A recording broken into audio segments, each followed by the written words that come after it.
Good morning and welcome to the Directors Network conversation for October 2019. I'm great to see you online. My name is Roger Hitchcock. I'm a senior partner with Sirdar Group.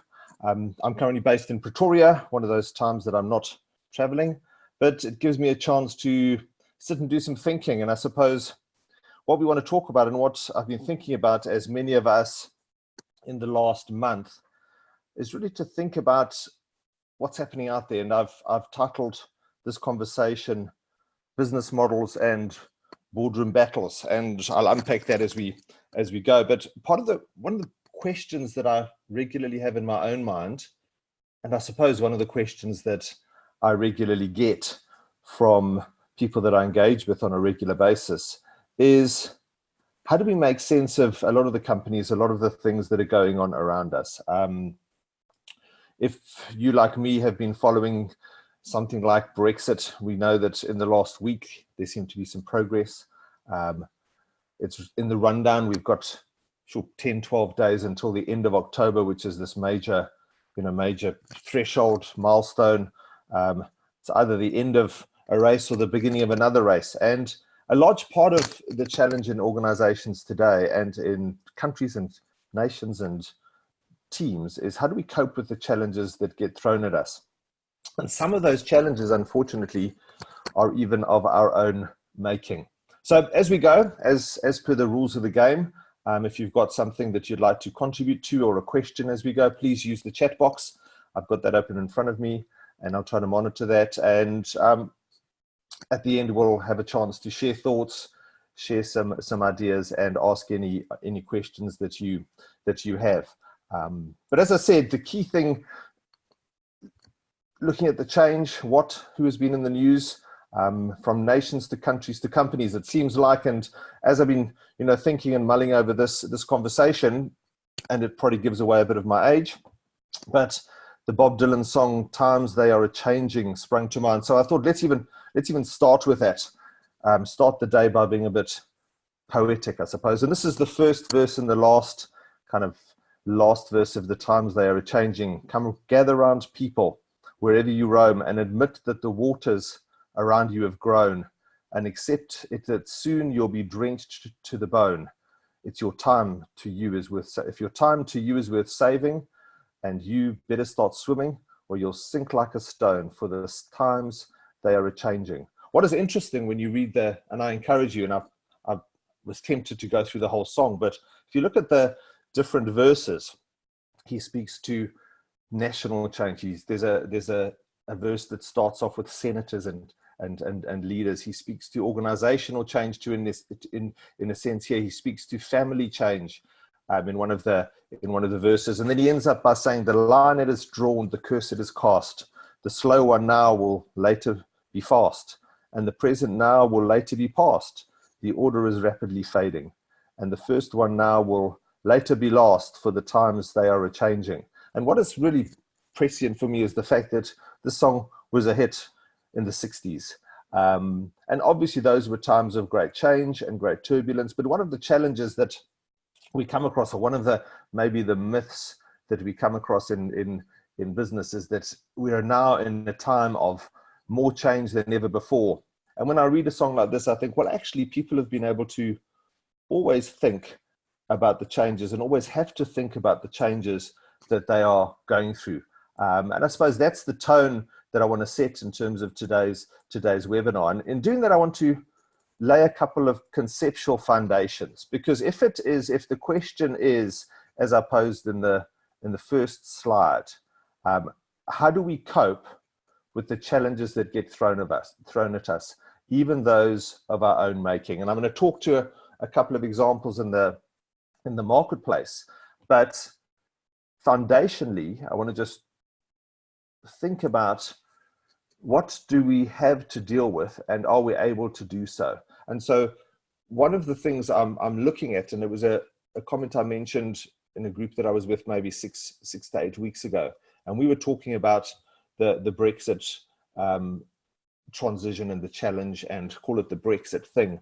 And one of the phrases that I found myself answering a question with was then raised to me afterwards by someone who said that was really quite insightful. And I said, that I didn't think, or I don't think, and I'm still not convinced that the British parliamentary system is necessarily designed to cope with the complexity and the challenges that are currently being thrown at it.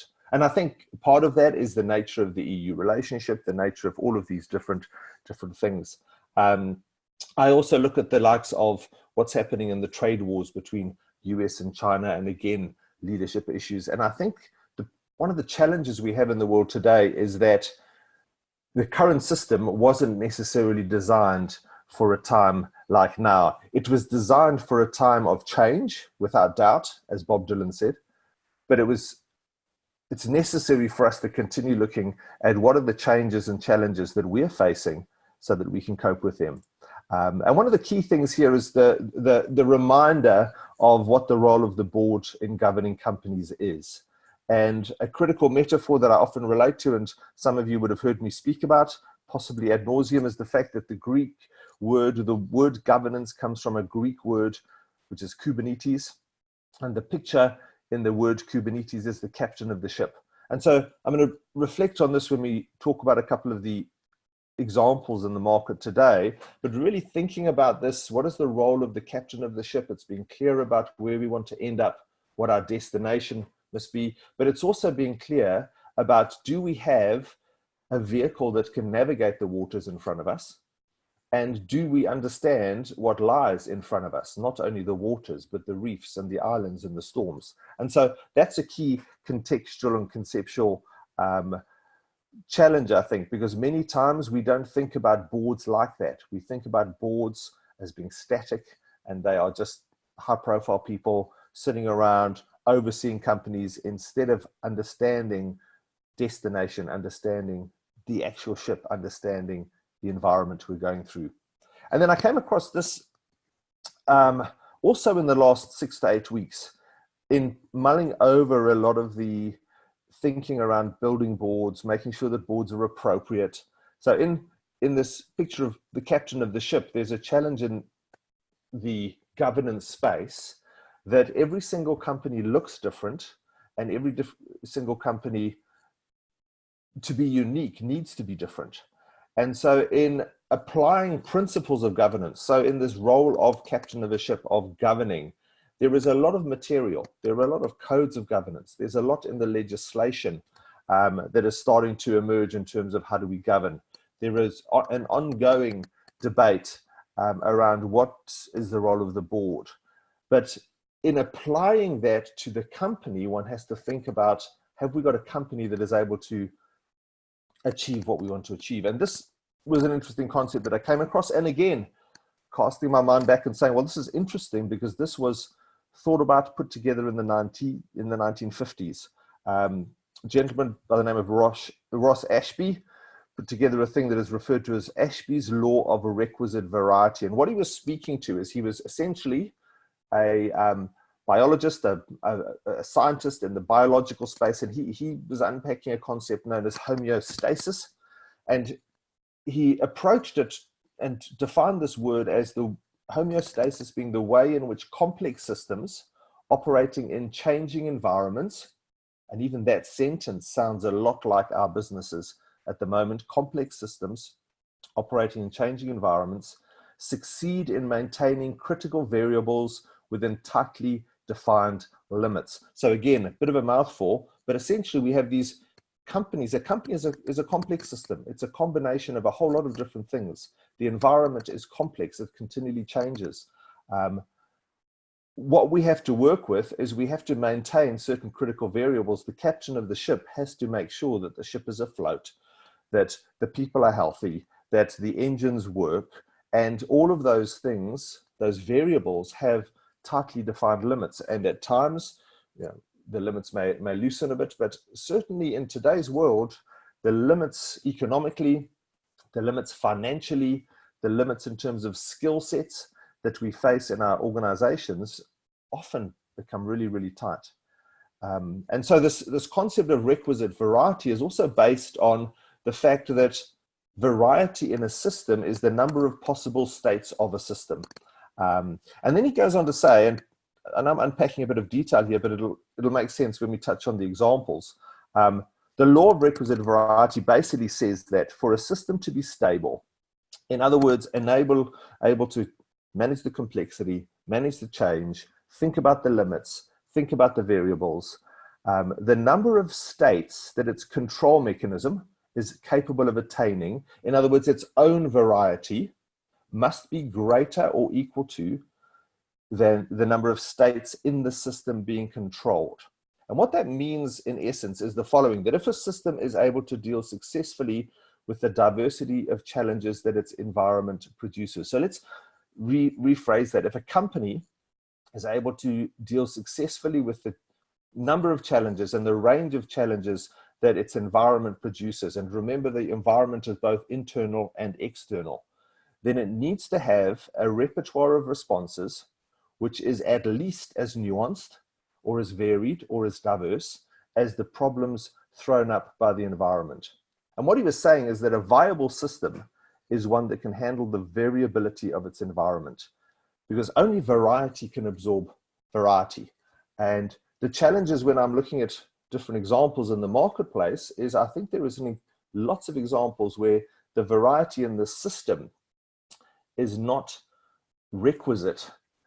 And that's with the law of requisite variety, but it doesn't have the repertoire of responses necessary within it to deal with some of the variety that is being thrown at it in the world today. And I suppose the question then is, how do we cope with variety? So, and we'll revisit this at the end of this morning's webinar, but if we look at a company, how do we deal with this thing called variety? Because we've always had to.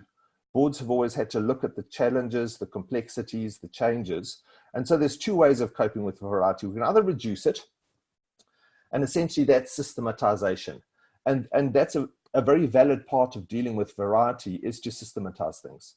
The challenge is, if our systematization is not in itself variable appropriately, we don't want to change systems all the time, but over time they need to change, then we end up with systems that cannot handle the variety being thrown at it. And I think the examples we're going to go to in the next couple of slides will illustrate that. The alternative flip side is obviously increase the variety. In other words, increase and reduce the variety is dealing with the externals. Increase the variety is increase our own variety, increase our own ability to deal with complexity and the systems thinking. And so change and challenge and complexity are things that are part of the environment. And so with those two conceptual foundations in place, and if you've been listening to me for a bit, you'll realize this is how my mind works, is it tends to stitch things together and then try to make sense of what we see around us. So two or three of the biggest stories in this governance space over the past month, 6 weeks, have been the WeWork case. For those of you who may not be fully aware, WeWork is a company that at the beginning of this year was valued on private investment at about $47 billion. It's essentially a company that does shared space subletting.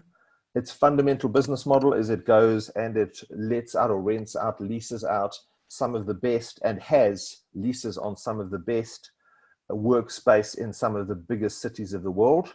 It signs long-term leases of those buildings, and it then renovates them, makes them really smart and really trendy, and then sublets them out to either individuals or to businesses, subscribers, essentially on a short-term basis. And so that in itself is actually nothing new. There have been other companies that have been doing that for a while. But what the company did is it created this almost, I like to say myth, but it didn't position itself as a property rental company. It positioned itself, as many companies do in today's world, as a technology company, because it facilitated the relationship between the subscribers and the office space through technology.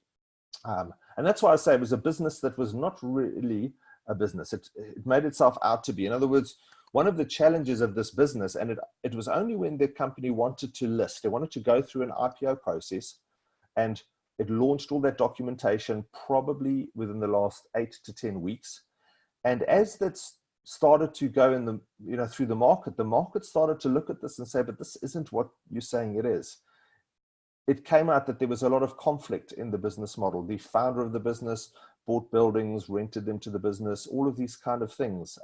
When you lifted the lid of this technology veneer, this was a company that was very similar to others, but a bad business model. Encumbering the business.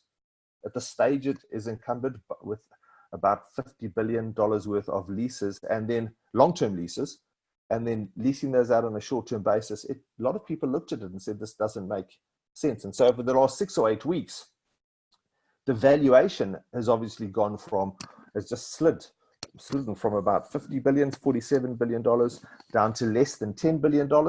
And now the IPO has been withdrawn. The founder has been asked to, be replaced by a couple of other people. They've changed some of the shareholding agreements in terms of share structures. And so it's a company that in a short period of time has gone from appearing to be one of these great new unicorn companies to being one that everybody is really looking at quite dubiously. And some of the investors have really taken a hard knock and are trying to figure out. At the same time, you have this other company that about 3 or 4 weeks ago, on a Friday, I saw it in the news, and by the Monday, it was bankrupt. And obviously, the story is longer than a weekend, but over a weekend, what emerged with Thomas Cook, and Thomas Cook on the flip side is an old company, 80 plus years old, around about 80 years old. And it was a company that essentially was in tourism, but covered the entire gamut of options, from an airline to different, accommodation options. And in fact, a stat that I heard recently is that, and this is where the spillover effect comes on, that there are some small countries, I think the country is Gabon in Africa, that relied almost exclusively, so 30, 40, 50% at least of its, there was a large portion of its tourism business was facilitated through Thomas Cook. And so the spillover effect there is a company goes bankrupt. There are gems within the company, but as a whole, it just didn't work. And if you look at the history that is unfolding, they started to get into trouble, started to slide, but didn't react, didn't change very quickly, and eventually ended up having to try to raise funds to bail themselves out. And that's what happened over the weekend, is they'd asked for a certain amount of funding, and over a couple of days, that funding required jumped, and the doors were closed. And I think that Thomas Cook is probably at the moment going to become the next Kodak, Nokia example of companies that have been very successful. They've built up a great footprint. They've built up a history. In fact, Thomas Cook has, by some reading, 500,000 to 600,000 clients. They have, just before they had to unbundle and start thinking of plans, 21,000 employees. The British government had to mobilize the largest repatriation of British subjects since the World War, almost 150 approximately 1,000 British subjects that were Thomas Cook clients in other countries that had to be returned to England, to the UK. And so again, one has to ask the question, did this business was there an understanding of the captain of the ship? Was there an understanding of, do we have the requisite variety to handle the changes? And so this is certainly becoming an example of a company where it's being challenged. And then the third one, the third leg of today's webinar is to think about what happens inside. So obviously the first two, WeWork and Thomas Cook, are examples of companies that things have gone wrong on the inside of the business model, but also some of the challenges is not just in the business model, but even deeper than that. And so we've seen in South Africa over the last number of months an ongoing battle in the Old Mutual boardroom. It's a battle that goes on. It seems to be that there are very different personalities, very different agendas. And the problem is it's being fought in the public eye. There's almost no week that goes by without there being multiple news flow on this company. And I've started to hear people say, well, I'm a bit concerned about my own investments. I have investments, or I have a policy with Old Mutual. How do I view the policy in the light of what I see going on? I've had other people say to me, well, we were in the process of thinking about employee benefits for our company, and Old Mutual was one of them that we were looking at. And now we're going to just put them aside because we're just not sure of what to think about them in the current environment. And so again, it's the requisite variety. What are the challenges and the complexities that this situation unpacks? And so I want to take those two foundational concepts and understanding the role of the director, the law of requisite variety, and let's look at these three examples of WeWork, Thomas Cook, and Old Mutual. And it boils down to a few things. And in thinking about this and listening, I'd like you to be asking yourselves questions about your own businesses. And so it does start with looking out. Captain of the ship, understanding the environment. We've got to ask the question, what is happening? We've got to have good information about what is happening and how it impacts us. And this, in working in the governance space, there's a lot that speaks to these questions. Things like our risk frameworks, our stakeholder frameworks, our strategic objectives. All of these things, in a sense, lie between where we are now and where we want to be in the future. What I call this tension in time.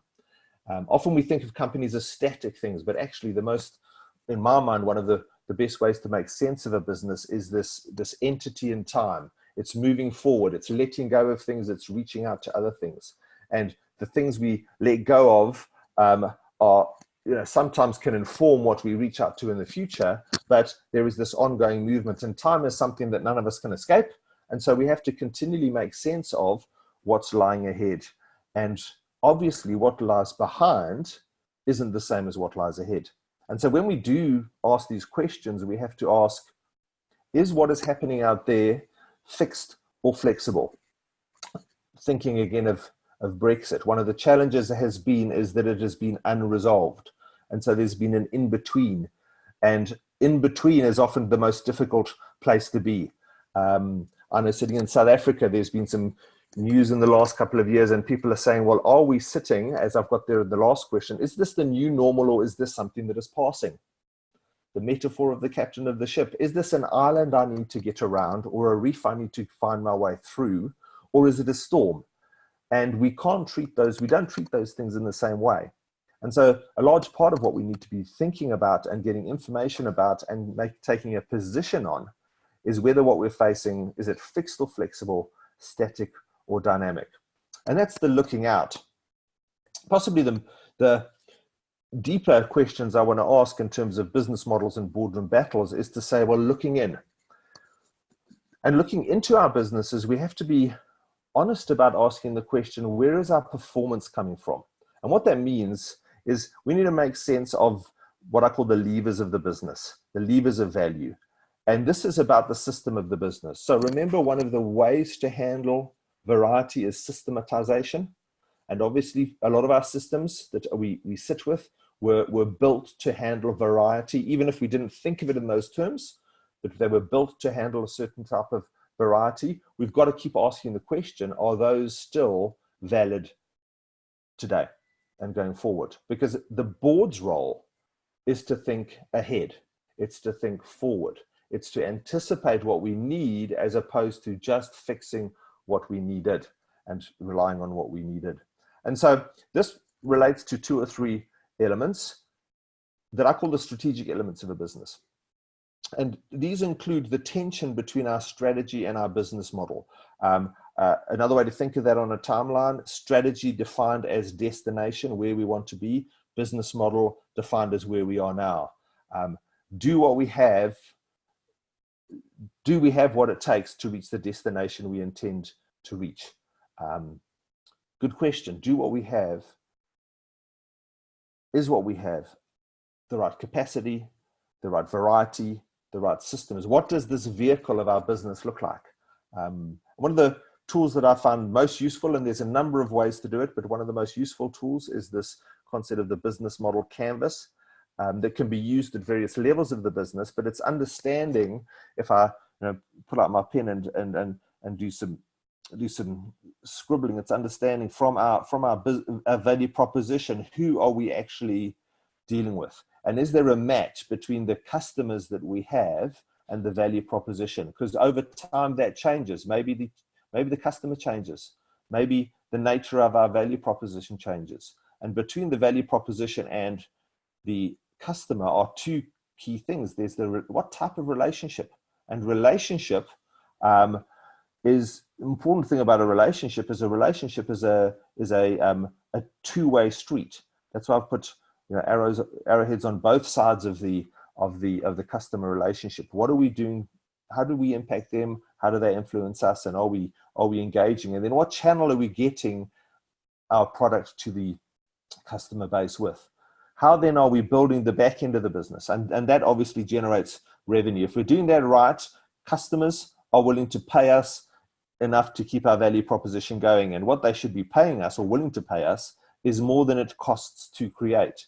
And we create our value proposition through the ongoing interaction of our activities, the assets that we have, and the people and partners that we work with. And so that ongoing business engine of activities, resources, and people, internal and external, are what we use to build our value proposition. And so in examining the business, the strategy and the business model, we have to keep asking, if this is the vehicle of the business, is the vehicle of the business able to deliver what we need to deliver so that there's a flow, and the revenue stream and the cost structure is the fuel in the tank? Are we managing that so that we're making the most of our business? Because it is a flow in time. Remember that the whole idea is that this thing moves forward in time.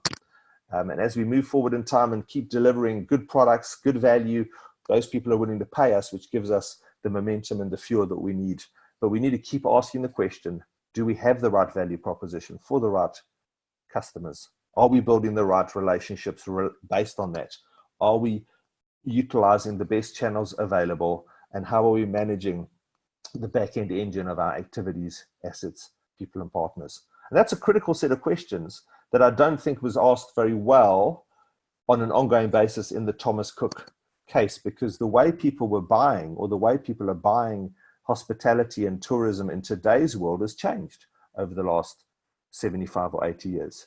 The value that people are looking for is changed. The combination of assets and activities is changed and is continually changing. In terms of WeWork was more a case of the value proposition, I don't think, was properly defined, especially not to investors. It seems like the most important revenue streams, because this is where the revenue streams for the business came from in WeWork, were not from customers, they were from investors. And so the business is losing money on a regular basis, but the valuation going up. And this is one of the big debates that is being held, or that is being carried out around a lot of technology businesses, is where do they get to the point where the revenue is coming from the right place? They're not being funded by investors or by alternative methods. Because until you have a revenue stream and a cost structure that is coming from the right place, you don't actually have a business model at the end of the day. And I know that's fairly blunt, but that's one of the challenges. Then the second part is people and performance. Do we think about our organizations in terms of our people? Because the people at the end of the day are the ones that fit into all of the different elements of the business model. So the relationship between people and business model is critical. And our performance at the end of the day comes from the people, and performance consists of, do we have the right skill sets? And that's obviously an ongoing debate at the moment with the likes of technology and the so-called fourth industrial revolution, et cetera, changing the skill sets. It's the generational conversation that people are having around new generations, multiple generations in the business. Do we continually assess what the capacity requirements of the business are in terms of dealing with the complexity and the change? And again, big issue there was, I think, in Thomas Cook, was probably a lack of understanding the right capacity in the right places, and possibly not understanding the changing skill set, not only of the individuals, but then also of the teams and the nature of the business model itself. And so in our own businesses, we have to continually ask ourselves, do we have enough of the right skills? Because we may have the right skills, but if we don't have enough of them. And then the big part is this enabling culture. because the culture actually enables the capacity, enables the capability. If you're not getting performance, we often misdiagnose by calling it a capability or even a capacity issue. But often the performance issues in business start with culture issues. And so as a board, we need to be understanding strategy, business model. Are those appropriately designed?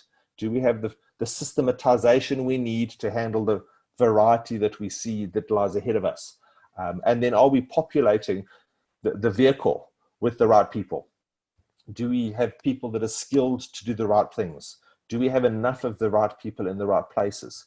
And as time changes, that changes. And then do we have a culture that facilitates that? And so again, thinking about WeWork, I think the WeWork culture was one of dominating personalities.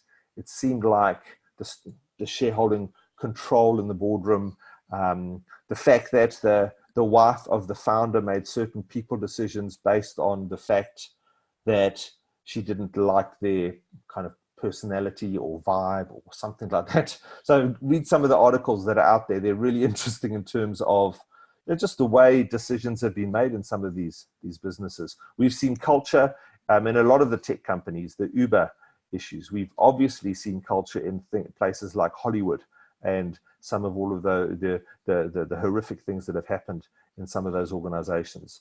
And culture is a big issue, not just culture in the business, but deeper than that. And the last bit, culture in the boardroom. And so there's an in and an out. We're looking from the captain of the ship, destination, external environment, vehicle that we are governing.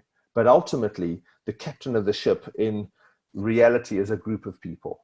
And this is where the metaphor possibly falls apart. But ultimately, it's about a group of leaders properly governing the organization and properly recognizing that their legal rights and responsibilities are to act in the best interests of the company. And there are obviously good and bad. And it's this tension between what I often refer to in boardrooms as being opinionated, but being persuadable. Board members need to have strong opinions about things. They need to express themselves. They need to be, using their skill sets strongly in the boardroom. But at the same time, they need to recognize that it's not about them, that it's about the company. And it's all about the people sitting around the table, and also how they think together, how they decide together, how they reason together. And I think what we've seen in the old mutual case is this question around cohesion. And so I think there are two or three elements that lead to, contribute to, or challenge cohesion in the boardroom. It's balancing interests and objectives. And I think the picture that I had in my mind as I was thinking about this is that your boardroom, either sitting around the boardroom table, you either have a group of board members who are acting in their own interests, or you have a group of people sitting around a boardroom table who are acting in the best interests of the company. And that's the next slide. But that's the picture I had as to assess is, are you fragmenting or are you pulling together? Now, obviously at an extreme, there's a need in a sense to have a balance between both of these. And possibly the way to think about it, it's a quote I've often used by Sir Adrian Cadbury, where he talks about corporate governance being the balance, or holding the balance between four different kind of goals and objectives and interests. He talks about the balance of economic and social goals, communal and individual goals. And so it's recognizing, if we think of the board being somewhere in the center here, there is this tension that pulls the board out. We have to take into account different interests in the business. And that's what we call the stakeholder perspective. It's legitimate, and some of the people in the boardroom themselves are balancing that tension. But in the boardroom itself, we need to find ways that hold the balance by pulling together and being cohesive. And then that's the picture that I have when I think about this concept of cohesion and thinking about it being a question of cohesion. That's why I use the phrase their interests and objectives. The interests are the pulling out, and the objectives are the pulling in. It's a balance and a tension that one needs to get right on an ongoing basis. And so when you assess your own boards, your own leadership teams, it's a good question to ask. If you're chairing a board, a really good question to ask, or something to keep in mind, is to what extent are we able to balance this interests and objectives, the in and the out. And as mentioned, the key thing that pulls it all together is that there are legal duties for directors. The relationship of directorship with the company is a legal relationship. The authority of boards comes from the law. It doesn't come from the shareholders who appoint them. The authority of shareholders is to appoint directors, but that appointment is not the providing of authority. The authority is already there, because the authority belongs to the seat of the director and less to the relationship of the shareholder with the director, because the relationship of a director after they're appointed is between themselves and the company. And so it's distinguishing between power and authority. So power being often a negative word in business. You know, people assume that various parties have power. The WeWork example of a founder who's given, you know, a lot of leeway because they are the ones who can carry, you know, very dynamic personality.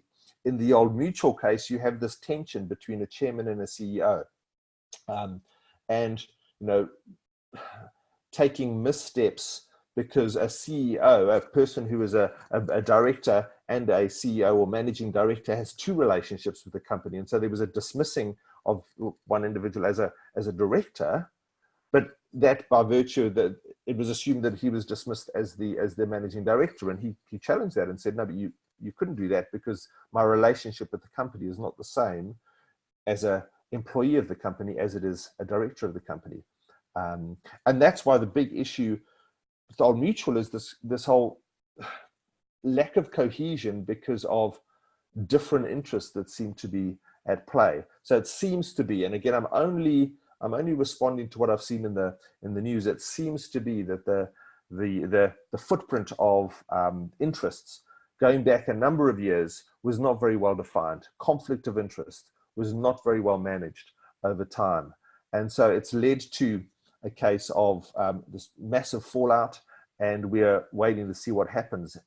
And it could result in, well, it has already resulted in legal cases. But when I look at that, I say, well, do these people, chairman, CEO, other directors sitting around the boardroom table, do they understand their legal relationships, duties, and roles? Not just technically, but what it means to balance, as I had on the previous slide, this concept of balancing interests and objectives. Because in the legal relationship of the board with the company, the thing that brings it into stark light is that the liability at board level is significant. And if this case carries on much longer, I think we're going to start to see some other legal action where, because the market currently is kind of saying, sort it out and let's move on. And it seems to be that there is this ongoing churn between power and authority. Who has the power? Who has the authority to act? And then the third thing, and I think this is what I've seen come up more and more and more, and it's probably a word that is becoming the most important word in teams and especially in boardrooms. It's this concept of trust. We've seen it come up as a word, especially with the likes in South Africa and in other countries, of new company legislation that is putting the liability very strongly and clearly on directors individually and corporately, or together collectively. It means that when you sit around the table with a group of people, you are not there representing your own interests. You're only there representing the interests of the company. And because we're talking about the future, because we're talking about a lot of unknowns, trust becomes critical. Understanding, knowing, trusting one another becomes critical, because ultimately there's a clear link, I believe, between trust demonstrated and acted upon in the boardroom and trust demonstrated and acted on by the business. And that's what's become stark, as I said in some of the examples around Old Mutual, is that people are starting to say what's going on. Obviously, there are challenges if they only could resolve it themselves. And so the trust in the business is starting to be eroded. Now, obviously, that's a big brand. It's a big company. And there are lots of people employed there. But I certainly wouldn't want to be the Old Mutual broker trying to market products where I have to now justify it, because I'm sure the question they get is what's happening in the boardroom. And so building trust is important. Chairing a board is about diagnosing trust at the end of the day and asking the question, do we trust one another? And if not, why not? How do we build that? And that's about open conversation, recognizing our roles, understanding and getting to know one another to the right level in the boardroom. Because the challenge with the boardroom is it is this, and I suppose that's why that picture emerged in terms of a question of cohesion. It's a balance between these two things, between the interests and the objectives at the end of the day. And so in both of these, bring it in the last few minutes, and if you've got questions, please put them onto the chat, and we'll try to address them as well. But in both the business model and the boardroom battle, so going back, thinking about the captain of the ship, thinking about the law of requisite variety, captain of the ship being understanding our business model, the future. Is there alignment? Where are we doing well? Where are we not? Where are we not doing well?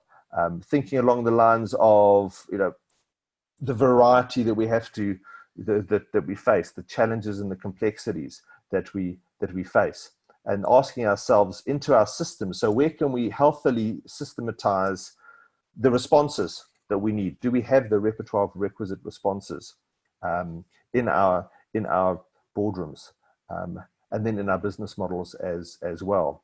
And I think one of the two questions that emerge from this, and for those of you who are developing your own skills as directors, either for your own business or for other companies to sit on other boards, it's thinking along the lines of what new skills or perspectives or players are boards looking for. So here I've taken less of a functional approach and more of a perspective approach to say that it's about team leadership.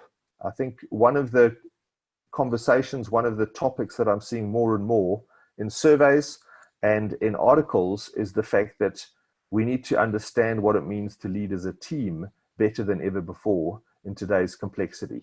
We're moving from, I believe, the kind of dominant personality leadership model to a team leadership model. And part of that is not just personally, but together being able to exercise what's called systems thinking. And systems thinking in a nutshell is understanding that the whole is greater than the sum of its parts. And that's a concept out of psychology, but it's the concept that says we can't just understand the bits and pieces of our business. We also have to understand how they are related together, because it's in the relationship of the parts to one another that we often unlock value, or it's in the relationship of the parts to one another that value is eroded. From a personal basis, where we see in the Old Mutual boardroom erosion of value because of breakdown of relationship, to the Thomas Cook example of a massive, multifaceted business where it looks like it didn't have the agility to change over time, and the decisions of boards possibly sitting and being a bit passive and complacent weren't able to change the relationships and change the business model over time. To the WeWork example, where the business was put out to be one thing, and probably the incentivization for growing the business was not necessarily in building a good business, and looked a lot more like unlocking massive wealth for the founders and the investors in the business. And so for ourselves, we need to ask the question, am I a team leader? What does that mean? Can I play a part in a team? Or if I happen to be the leader of the team, the chairman in the boardroom, or whatever role you play, am I building the capability and the capacity of the team to lead together, as opposed to just dominating and making decisions. And so that's that tension between interests and objectives. My own interests, the company's objectives. Understanding my own capabilities, but the capacity of the team should be far greater than the capacity of the business, of the individual part. Sorry, the sum is greater than the whole is greater than the sum of the parts. And then thinking about what these boards need to do, exercising team leadership, systems thinking, is I really believe that we need as our businesses to be asking the question, how do we better diagnose what's going on? So diagnosing accurately, understanding our businesses. Internally, that relates to the information flows, the reporting frameworks, the scorecards and the dashboards and all of those kind of things we have in our businesses. But out there, we need to also be asking questions and having conversations about what is really impacting our business. I mean, I know businesses in Africa that have gone out of business because of the US-China trade debate, argument, fight. I also know businesses that have done incredibly well because of it. And so it's understanding, do we really understand what the levers of value are in our business? We've then got to ask ourselves and together develop clear, appropriate perspectives and appropriate approaches to the challenges and opportunities that we face. And this is where coherence is important, because sitting on a board is not about your approach to something, it's about the business's approach to something. And that approach is reflected in how we make decisions, how we process things. It's also reflected in what we expect people to do and how we expect people to face challenges and act within the frameworks that we create for them as a board that we're accountable for. And so thinking about our approach to things is absolutely critical. And then what we need to be doing is ensuring that the company's actions, its systems and people are both compelling and coherent. What I mean by those two words, and obviously the actions, the systems and people, I could have used the word performance, because performance in a business is a combination of systems and people. That those things are compelling. In other words, they're the right things at the right time. That's why diagnosis is important, and they're coherent, they work together. Because often when we think systems and people, we end up, if we don't continually review them, of things with things that are pulling in different different directions as we go. And so with that in mind, and I know there's a comment or two coming up, but let me throw it out at you and just say, are there any thoughts, questions, comments? What's on your mind? And there's a question, thanks Wesi, from about Old Mutual.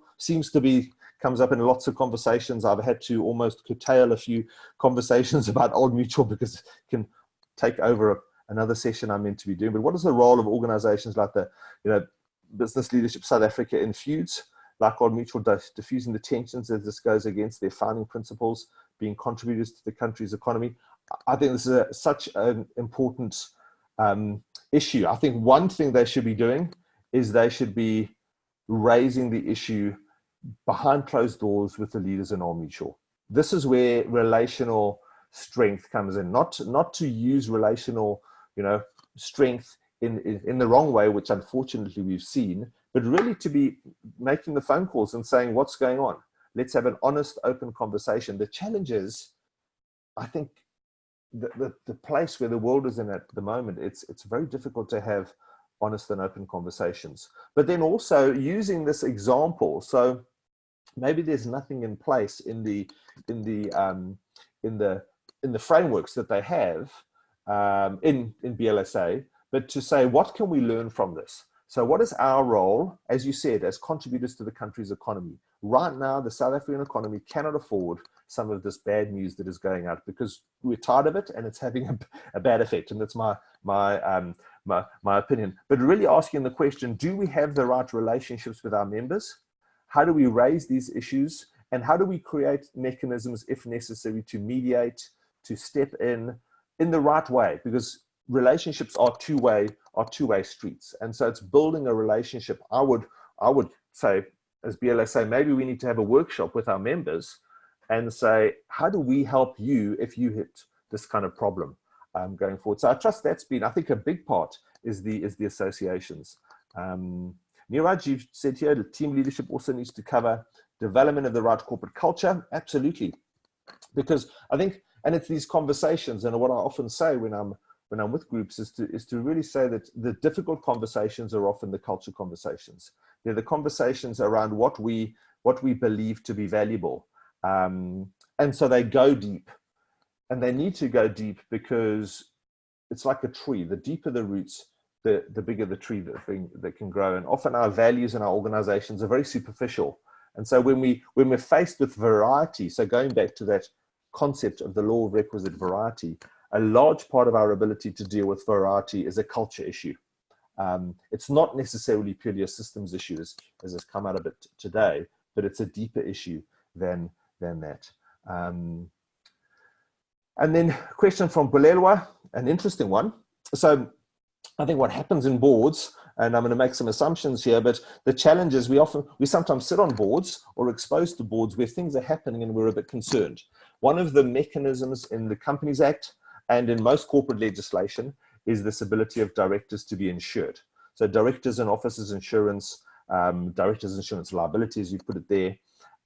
The reality is that a company is effectively obliged, and I say that word effectively because I'd have to verify in a specific, legal framework, but it's a legitimate right of a director to be insured for the liability that they're carrying. And you've asked the question there, quite a blunt one, and I know that I've come at it from an angle. Please speak to the director's insurance's liability. Can the company refuse to pay, especially if you're no longer a director, but the case is about the time you were a director? And I think that's raising some challenging issues. I would go so far as to say, and again, I would need to verify, and there's probably policy detail. So I'm making a statement without understanding some of that. But if you were insured during a time when you were a director, there should be an element of the insurance that would cover what happened during the time you were a director. Now, again, that's a statement which would have to be based. It would have to be investigated. But obviously, you are liable and remain liable for the time you were a director, and that's why being clear about when someone resigned is important. But I would say that one has to have an ongoing conversation with the company about the cover you have as a director and understanding what that cover actually talks to. So, Bulelwa, you've raised some questions in my own mind there, because I do need to clarify that. So I know I've kind of talked my way through that, but maybe not that clearly. Nicholas, how can I know the business model is not sustainable? What key elements must I look at? An interesting question. And if there are no others, it's probably going to be the last one that I address. This talks to, I'm going to go back a slide or two, to what I meant when I spoke about diagnosing accurately. If we don't diagnose, understand what's really going on in both our businesses and in the environment out there. In other words, the question about, is this fixed or flexible? Is it the new normal, or is it something that comes to pass?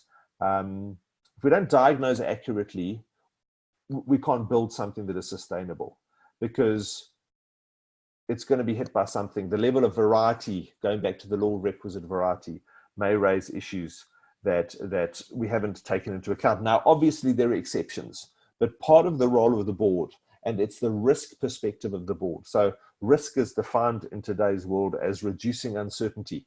It comes from what we don't know. It comes from the variance between what we expect. And so a large part of our business model is testing our business model. What assumptions is it based on?